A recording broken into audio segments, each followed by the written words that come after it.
So if you watched my video on creating podcasts, then you probably heard me mention the Pablo app, and this Pablo app can be very useful even if you don't do podcasts. It can be useful for just creating social media images in general. If you have an article or a post or event of some kind that you're publishing on your website or some sort of information, and you want to add the image effect, especially for social media, then this is a great tool to give you that pieces. So what I'm going to do is just quickly go over this. If you go to this web address, it's just Pablo, Pablo .buffer.com/app. Now, if you leave the /app off, it'll just take you to a welcome page, and then it says, use Pablo, and you click on it.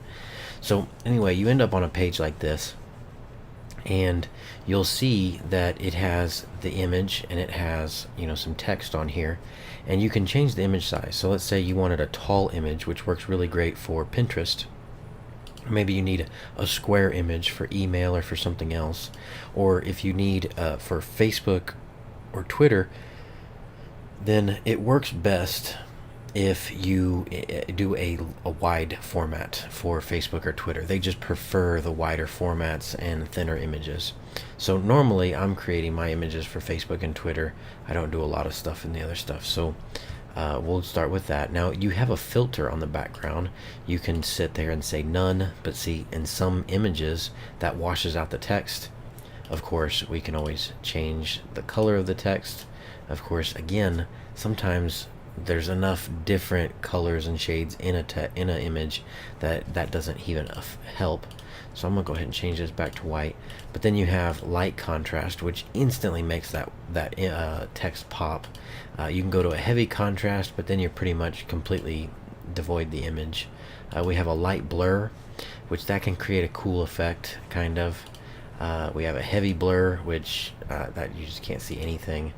We have grayscale, which is handy if you just want the black and white image and then the text shows up better. But the image is clearer than if you used a light contrast, so that can be handy. A blur grayscale, I've hardly ever used that one. Then you have like red tint, green tint. These are all just kind of neat things, but you can see it primarily keeps the image in focus and without the contrast over it, but adds this layer that allows text to be seen better. And of course, you can click this and see all the different colors of text that you can use, and you can actually see which one, without clicking, which one kind of pops the best. So what we're going to do here is you can also do various different text. You can add headers, you can add caption, and you have these 3 blocks, and each one of these blocks can be moved around, right?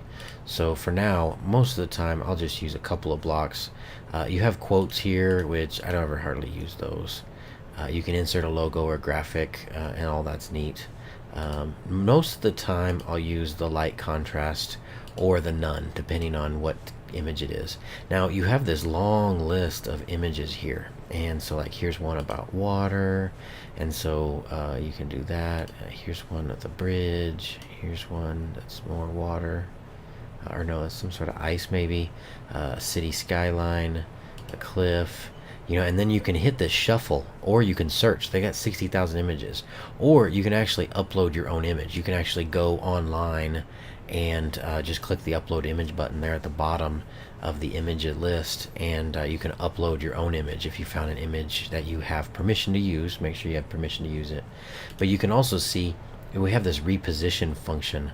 So this reposition, you can see here's where the image is, and we can move that around, but we can also zoom it.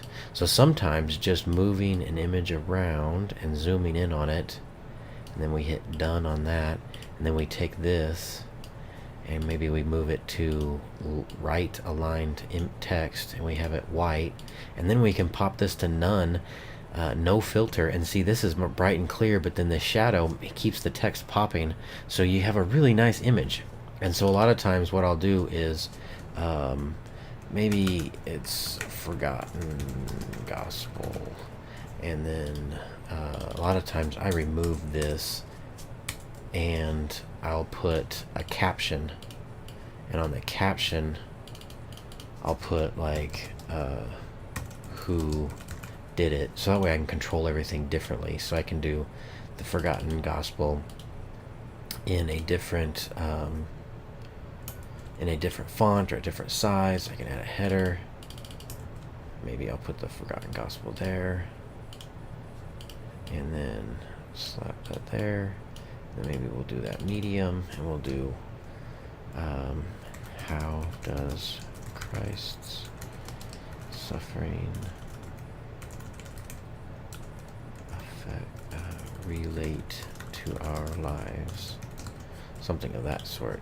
So you can see you can do pretty neat stuff, and then you just click at the bottom, on the bottom right hand side you have share and download, and so that's real easy to use here. Let me make sure that's the right size so that you can see it. Share and download. There's the upload image, and there's also up here at the top we have templates, so we can do a blank template, which just made it a square, but maybe we want that. But then we have an outreach template, and so here's the title and that, and then this image, and then maybe that's clickable.